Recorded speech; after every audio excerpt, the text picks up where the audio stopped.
BFM Business, l'entreprise BFM. Mon investisseur et moi. Mon investisseur et moi, c'est un investisseur et un entrepreneur qui nous raconte comment ils vivent ensemble, comment ils se sont rencontrés, comment ils vivent ensemble, comment ils grandissent ensemble, comment peut-être ils se disputent, on ne sait pas. Ils nous l'avouent rarement, mais enfin ça arrive peut-être, on va peut-être en parler. En tout cas, nous avons la chance cette semaine d'avoir deux acteurs importants. Caroline Rému, associée gérant d'EPF Partners, et Grégory Declercq, le président du groupe Sylvia Terra d'Arnaud. Alors donc notre binôme de la semaine est composé côté entrepreneur du dirigeant du groupe Sylvia Terra. C'est une PME positionnée sur un marché de niche. Ce sont des écoles professionnelles privées dans les domaines de l'esthétique et de la coiffure. Vous ne le penseriez peut-être pas, mais c'est un groupe qui pèse une vingtaine de millions d'euros avec pas moins de 350 salariés.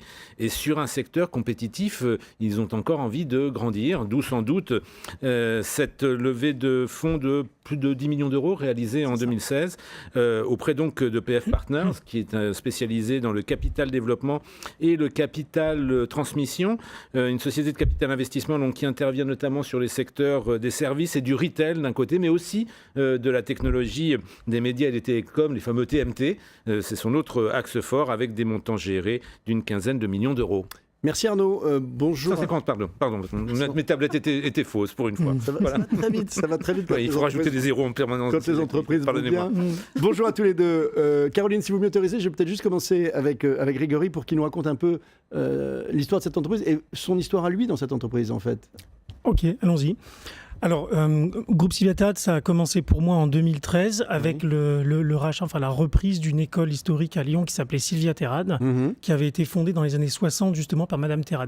Madame Terra étant la mère d'une de mes meilleures amies avec qui j'ai fait HEC il y a une dizaine d'années. D'accord. Tout vient de là. Oui. Donc j'ai commencé par reprendre cette école qui est à Lyon donc, en 2013. Vous êtes déjà entrepreneur en 2013 ou pas ? Ah non, je suis dans un fonds de private equity. Un fonds de private. Ah d'accord, voilà. Donc vous connaissez un peu les oui, j'avais un petit peu travaillé dans ce secteur. Mais ça vous démange, vous avez envie d'entreprendre et puis... Oui, je voulais vraiment faire ça avant mes 30 ans, il me restait une semaine. Alors moi j'aime bien faut se fixer les objectifs. Non, mais blague à part, j'ai signé 3-4 jours. Mais c'est formidable ce genre d'objectif. 4 jours, exactement. C'est formidable. Donc du coup, vous identifiez une cible. Voilà, donc elle me contacte pour que je la conseille initialement. D'accord. Donc elle avait déjà trouvé un repreneur pour son entreprise. Ça se passait pas tellement bien en termes de process de sortie. Et donc elle m'a demandé mon avis sur un ou deux points. Et je lui ai dit, écoutez Sylvia, ça tombe très bien. Moi je cherche une entreprise à reprendre. J'avais déjà entendu parler de cette école parce que mon ami d'HEC avait travaillé dessus quelques années auparavant. Et je lui ai dit, écoutez Sylvia, donnez-moi un petit peu de temps. Moi je vous la reprends à telle condition, qui était un peu meilleure que ce qu'elle avait sur la table à ce moment-là. Mais j'ai pas l'argent, donc il faut que j'aille chercher les fonds. J'allais vous poser la question de l'argent. Voilà, non mais j'en avais pas. Donc j'en avais pas. Donc j'ai fait un premier tour, un petit tour de Paris des différents fonds. Et on a été accompagné sur le premier tour par un fonds TEPA qui s'appelle Entrepreneur Venture. Fonds TEPA. Voilà, qui a investi 6 millions d'euros entre 2013 et 2016. Voilà. D'accord. Donc ça nous a permis de passer de... Alors, on a acheté la première école et puis très vite, on a fait de la croissance externe, on a développé, on a repositionné. C'est un marché qui était très atomisé, sur lequel il y a plusieurs écoles, c'est ça ? Extrêmement atomisé, avec environ 120 écoles qui ont en moyenne une centaine d'élèves chacune. Et qui, comme beaucoup d'activités dans le domaine de la formation, il y a un phénomène de concentration massif actuellement. Oui, et c'est très artisanal et vous avez une vraie problématique de départ en retraite des dirigeants de fondatrices. Bien sûr. Qui avaient à peu près le même âge que Mme Terra. Dans tout le domaine éducation-formation, il y a une opportunité. C'est encore plus vrai dans le secondaire. Là, on est vraiment dans le secondaire professionnel. Donc, on a fait un petit peu de build-up pour arriver à 8 écoles à la fin de l'année 2015. Donc là, c'était... Enfin, si vous voulez, la première partie du pari était gagnée vis-à-vis d'Entrepreneur Venture. Et on avait vraiment besoin d'accélérer, de trouver un nouveau partenaire qui soit à la fois industriel et financier, qui allait nous aider à avoir un petit peu loin sur le secteur, à nous structurer pour sortir de l'artisanat et puis nous apporter des fonds de manière assez conséquente. Et ça a été EPF, exactement. Alors allez-y. Non. Si vous voulez, je continue. Non, mais je veux donner la parole à Caroline. D'accord. Non, mais continue, on va peut-être. Donc, en 2 mots, je termine. Alors, on s'est rencontrés, Caroline, par connaissance. Alors, on aura votre version, on aura la sienne après. Voilà. EPF a investi un peu plus de 10 millions d'euros pour ce second tour et ce coup d'accélérateur. Et puis, ça nous a permis de passer en 15 mois, 16 mois, de 8 à 23 écoles. C'était sur un projet de build-up, en fait. C'est ça. Entre autres. Et de redéploiement stratégique vers l'enseignement supérieur. D'accord, ok. Voilà. Vous avez identifié ce créneau avec ce début d'expérience que vous avez Alors, sur ce marché. moi, Vous l'avez identifié dès le départ. quand je cherchais un investisseur, c'était pour financer du build-up. Et puis très vite, dans les discussions avec Caroline, on a vu qu'il y avait un vrai intérêt stratégique à faire évoluer l'offre de formation et à se professionnaliser davantage. Alors justement, Caroline, qu'est-ce qui vous a intéressé dans un projet comme celui-ci ?